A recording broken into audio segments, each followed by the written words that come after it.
6:50 p.m., the 1st of August, 2025. The Taiwan Strait, 120 miles of narrow water that tonight feels like the hinge of the world. It is the artery feeding East Asia's factories and the West's wallets. Semiconductors breathing life into your phone and laptop, servers driving trades on Wall Street, and tankers hauling the oil that keeps commutes moving.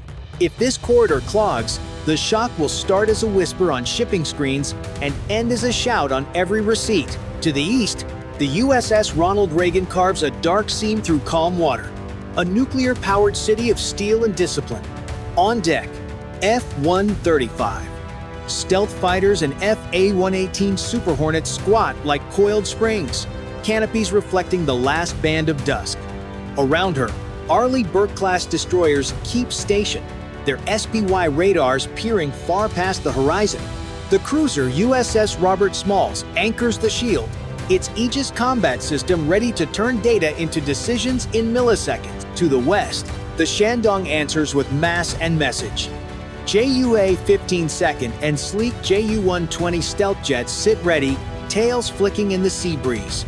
Type 055 heavy destroyers and Type 052D escorts bristle with vertical launch cells, their sensors sweeping, cataloging, challenging. The formation looks less like a fleet and more like a sentence punctuation marks of power, daring the other side to misread the grammar. Silence here is not peace. Every radar ping is a question, every course correction an answer. Between the lines, crews whisper checklists, technicians watch green rivers of data, and pilots rehearse launches they hope never come. Rules of engagement are clear, but pride is louder than paperwork, and pride is flammable. For Washington, this is freedom of navigation, made real proof that no single nation can lock a global artery. For Beijing, this is sovereignty and resolve proof that lines on water can be as firm as lines on land. Both are right in their own mirrors. Both are deaf to the other side's echo. No missiles launch. No jets cross the point of no return. Yet the strait tightens like a drawn bow. The space between metal hulls and human nerves narrows with the light. Somewhere in that space lives the price of your next phone, your next tank of gas, and the thin idea we call stability. One spark, an overlong radar lock, a clipped wingtip, a sonar ping answered too quickly could light the fuse. Tonight, the world inhales and waits. War is often measured in fleets and firepower, but at its core, it is carried by people, individuals strapped into machines, following orders written thousands of miles away. Tonight, in the Strait, two pilots embody that truth. 35-year-old Lieutenant Colonel Michael Viper Lawson sits inside the cockpit of his F-35. He has flown more than 100 combat missions in the Middle East, dodged missiles over desert skies, and returned home every time. Yet tonight feels heavier. Taped beside his instrument panel is a small photograph of his wife and their 5-year-old daughter. Her smile is a reminder, her eyes a tether. For Viper, every mission is measured not in miles, but in promises to come home, to keep flying, to hold on until tomorrow. Across the strait, in the cockpit of a Chinese J-20 stealth fighter, sits Captain Jiang Wei, just 31, squadron leader, disciplined, sharp. His headset crackles with orders. Track closely, but do not fire. The words sound simple, yet the weight is crushing. He knows the responsibility of leading his pilots through this tightrope walk. His father once told him, "A pilot's pride can be sharper than any missile, and just as dangerous." Jiang Wei clings to those words now, knowing that pride and hesitation alike can tip the balance. Both men are more alike than they will ever admit. Both trained for years to master machines that can outfly human reflexes. Both carry duty heavier than armor. And both, in quiet moments, wonder whether their choices matter or whether they are only cogs in vast grinding gears of strategy. Tonight, their radars sweep the same sky. Their hands grip different sticks, but their hearts beat with the same rhythm. Fear pressed into courage. They are not enemies by choice, yet each is locked into a role that history has assigned. One mistake, one twitch, could decide more than their own survival. It could decide whether the world wakes tomorrow in peace or in fire. 7:10 p.m. The surface of the strait remains deceptively calm, but beneath the stillness, the first invisible battle begins. On board the USS Robert Smalls, radar operators spot a faint glimmer, a contact slicing high at 35,000 feet. It's a Chinese J-20 heading directly toward the Reagan. Inside his cockpit, Viper hears the sharp beep-beep of his threat warning system. His HUD flashes red. Enemy radar lock. It's not a drill, it's a spotlight in the dark, a finger on the trigger aimed at his chest. He grips the stick tighter, sweat forming at his temple. Stay cool. This isn't war yet. Viper flips a switch, activating electronic countermeasures. His jet emits a digital smokescreen, scrambling the lock, turning precision into uncertainty. Across the strait, Zhang Wei feels the resistance as his radar clings stubbornly to the F-35. He holds the lock for 4 seconds twice. The unspoken limit pilots usually respect. He knows it's a provocation, but his commander's voice is firm. Keep the pressure on. Do not blink. Below the surface, the duel sharpens. Chinese destroyers crank their radars to full strength, painting the sea like a giant searchlight. The U.S. fleet counters with E-lint electronic intelligence recording every pulse, every frequency, as if collecting the enemy's heartbeat. The ocean becomes an invisible chessboard of signals, each side pushing, probing, daring the other to reveal weakness. On the Reagan's bridge, the order is calm but sharp. Hold formation, no firing, prep missiles just in case. Destroyers slide into an arc around the carrier, their steel hulls forming a shield. Yet the shield flickers as Chinese jamming floods the airwaves. Ghost targets bloom across American screens. An officer on the Robert Smalls yells, "We've got a dozen new contacts, real or fake." The line between reality and illusion blurs. Then, from the deep, a chilling sound, ping. A sonar pulse, deliberate and close. A Chinese Type O-39C submarine is lurking within striking distance of the Reagan. The sound rolls through the steel of U.S. ships like a predator's knock at the door. Submarine crews exchange tense glances. One wrong interpretation of that ping, one overreaction, and torpedoes could fill the water within seconds. In less than 20 minutes, the strait transforms into a maze of radar locks, electronic shadows, and underwater predators. Every second stretches thin. Every decision feels like a coin toss between restraint and catastrophe. And here's the impossible question. If you were standing at the edge of this standoff, would you hold back or would you strike first? Press 1 if you think restraint wins the day, or 9 if you believe pressure must be met with force. Drop your choice in the comments. And don't forget to subscribe to follow how this showdown unfolds. 7:18 p.m. Just when the tension seems at its peak, a new wildcard enters the board. On the USS Ronald Reagan C-4 ISR screens, a freighter flying a Liberian flag emerges from the southeast, zigzagging clumsily through the waves. At first glance, it looks like a harmless civilian vessel, but its course straight into the path of the U.S. formation is anything but innocent. Officers lean over the glowing screens, frowns deepening. One growls, "That's no freighter. That's a disguise."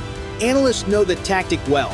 China's maritime militia, civilian-looking ships equipped with military-grade tech, blending the line between commerce and conflict. It's gray zone warfare actions aggressive enough to create chaos, but deniable enough to avoid open blame. The U.S. faces a brutal dilemma. Lock radar on the freighter, and Beijing can accuse Washington of targeting civilians, sparking a global media storm. Ignore it, and the vessel could slice into the carrier group, exposing the Reagan to jets or submarines. The ship's AIS beacon flickers unreliably, while faint encrypted transmissions betray a darker truth. This freighter is talking on military channels. Then, disaster strikes from another front. For 45 agonizing seconds, Link 16, the lifeline connecting U.S. ships, planes, and sensors, collapses. Screens blur into chaos. Targets vanish, reappear, multiply. A cybersecurity officer shouts, "We're hacked! Patterns match Red Echo." The name sends a chill through the room. Red Echo is a PLA-linked cyber unit notorious for crippling networks.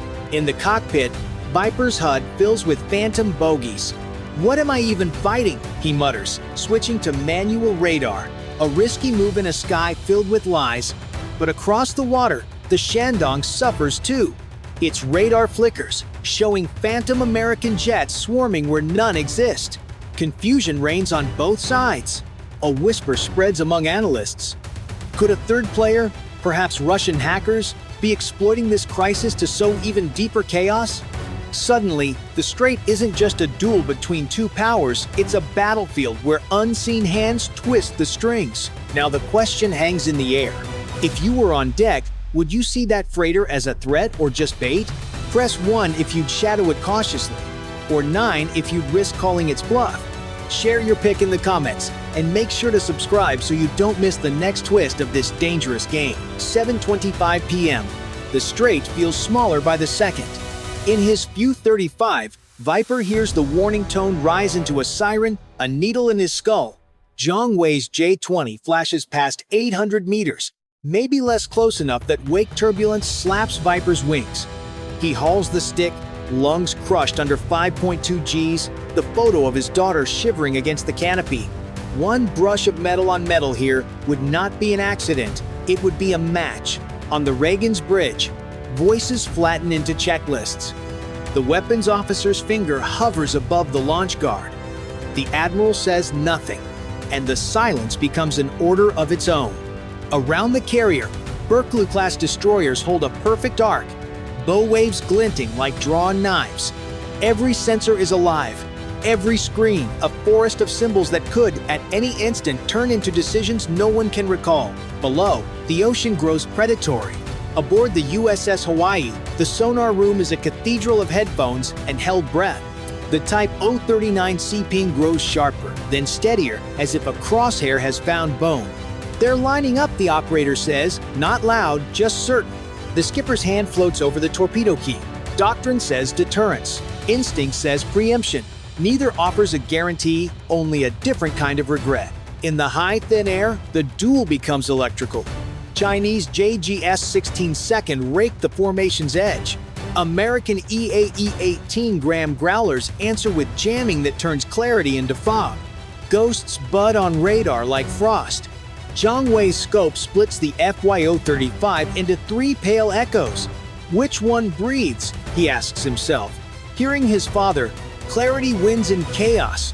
He holds the lock one heartbeat longer, then another. A razor walked in socks. Viper's comms crackle with fragments, warnings, bearings, half-words chewed by interference. He flies the jet in the noise, thumb grazing the missile selector, eyes pinned to a sky that might become shrapnel. Somewhere behind him, a cruiser's aegis builds a firing solution it has been practicing for 20 years and praying to avoid. The horizon tightens. The seconds lengthen. 5 seconds of radar lock feel like 5 pages torn from history. 5 meters too close becomes 5 nations on alert. Somewhere, markets twitch. Somewhere else, a mother's prayer falters. If this moment were yours, would you hold your fire and bet on restraint, or strike first to see survival? Press 1 if you'd wait, or 9 if you'd pull the trigger. Comment your choice, and subscribe so you won't miss what happens next. 7:30 p.m. And then, silence. The lock tone in Viper's cockpit dies, cut by Zhang Wei's hand. Beneath the surface, the submarine's sonar ping fades into nothing. A predator retreating into shadow. No torpedoes, no missiles. Just the kind of silence that feels louder than any detonation. The silence of a war that almost was. On the Reagan's deck, Viper slams onto the runway, the arresting cable shrieking as it grips his jet. He rips off his helmet, sweat dripping into his eyes. The crew signals safe, but their stares betray the truth. They know how thin survival was tonight. On the Shandong, Zhang Wei lowers his J-20, hands trembling as he sets the bird down. His logbook will record routine success, but his heart knows he spent minutes walking the edge of disaster. In command centers, analysts don't waste time on relief. Instead, they tear into the data, Chinese radar frequencies, sonar signatures, electronic fingerprints. To engineers, this is treasure. The seeds of stronger defenses and sharper weapons. Beijing, too, harvests lessons, cataloging F-35 tactics, US, jamming patterns, fleet coordination rhythms. Both sides come away armed with more than steel, they come away armed with knowledge. But outside the war rooms, the world reacts differently. By morning, shipping insurance spikes, adding millions in hidden costs to global trade. Markets in New York and Shanghai twitch nervously. Commentators call it the most dangerous 5 minutes of the century. For ordinary people, the consequences are clear. Phones may cost more, gas may climb, supply chains may shudder. The Strait has shown its truth. Conflict here is never local. Its ripples travel faster than missiles. What nearly exploded over these waters was not just a clash of navies, but the fragile fabric of a connected world. And the lesson endures. Sometimes the greatest victories are invisible. The war's not fought, the missiles not fired, the restraint that saves millions who never even know how close they stood to the edge.